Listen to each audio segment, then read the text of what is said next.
بانی P T I کی آنکھ میں تکلیف کی شکایت کے باوجود 3 ماہ تک علاج نہ کرائے جانے کا انکشاف ہوا ہے۔ جیل میں تنہائی کے باعث بانی پی ٹی آئی کی ذہنی صحت متاثر ہونے کا بھی انکشاف ہوا ہے۔ سپریم کورٹ میں friend of court Salman Safdar کی جمع شدہ رپورٹ کے مندرجات سامنے آ گئے ہیں۔ مزید جان لیتے ہیں ڈان نیوز کے نمائندے عمر برنی سے۔ عمر، کیا تفصیلات ہیں، کیا کچھ کہا گیا اس رپورٹ میں؟ جی بالکل، آج friend of the court Salman Safdar کی جانب سے اپنی رپورٹ جو ہے وہ عدالت میں جمع کروائی گئی اور اس رپورٹ میں کافی ہوشربا انکشافات جو ہیں وہ سامنے آئے ہیں۔ رپورٹ کے مطابق بانی پی ٹی آئی نے بتایا کہ اکتوبر 2025 تک ان کی نظر 6/6 پوری تھی، تاہم اکتوبر 2025 کے بعد دائیں آنکھ سے دھندلا نظر آنے لگا۔ بانی پی ٹی آئی نے کہا کہ انہوں نے سپرنٹینڈنٹ اڈیالہ جیل سے آنکھ کی تکلیف کے بارے میں بار بار شکایت کی، لیکن شکایت کے باوجود 3 ماہ تک آنکھ کا علاج نہیں کروایا گیا۔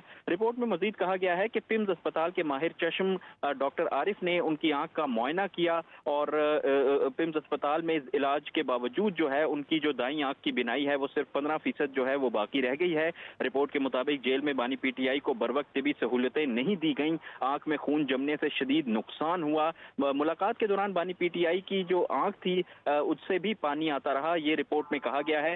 رپورٹ میں مزید کہا گیا ہے کہ 5 ماہ سے بانی پی ٹی آئی کو وکلاء سے ملاقات کی اجازت نہیں دی جا رہی۔ اس کے علاوہ جو فیملی سے ملاقاتیں ہیں ان پر پہلے ہی پابندی عائد کر رکھی ہے۔ جیل میں تنہائی کے باعث ذہنی صحت جو ہے ان کی وہ کافی زیادہ متاثر ہو رہی ہے۔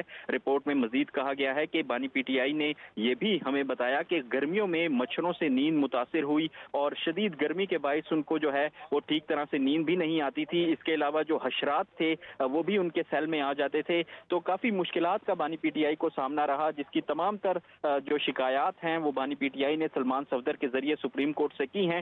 اس کے علاوہ رپورٹ میں یہ کہا گیا ہے کہ جیل حکام کو جو ہے وہ فوری طور پر طبی اقدامات کی سفارش جو ہے وہ سفارش کی جاتی ہے کہ ان کو احکامات دیے جائیں کہ بانی پی ٹی آئی کا فوری طور پر جو ہے وہ طبی علاج کروایا جائے، ورنہ ان کی آنکھ میں جو ہے وہ کافی ناقابل تلافی نقصان جو ہے اس کا خدشہ ہے۔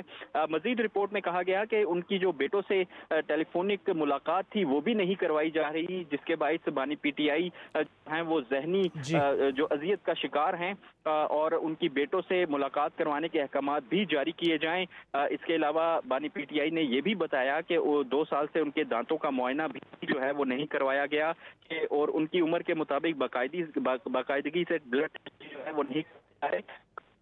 ایک ہوشربا انکشافات اس رپورٹ میں سامنے آئے ہیں۔ سلمان صفدر کی یہ رپورٹ ہے اور عدالت کی جانب سے سلمان صفدر کو فرینڈ آف دی کورٹ مقرر کرتے ہوئے یہ کہا گیا تھا کہ وہ بانی پی ٹی آئی سے جا کر ملاقات کریں اور پھر اپنی رپورٹ جو ہے وہ عدالت کے سامنے رکھیں۔ تو آج عدالت نے اس رپورٹ پر ایکشن لیتے ہوئے جو ہے حکومت کو یہ احکامات جاری کیے ہیں کہ وہ 16 تاریخ سے پہلے کسی ماہر چشم کو انگیج کرتے ہوئے ان کا طبی معائنہ کروائے اور اس کے علاوہ ان کی جو بیٹوں سے ٹیلی فونک ملاقات ہے اس کے بھی انتظامات جو ہے وہ کیے جائیں۔ جی بہت شکریہ عمر حیات برنی ان تفصیلات کے لیے۔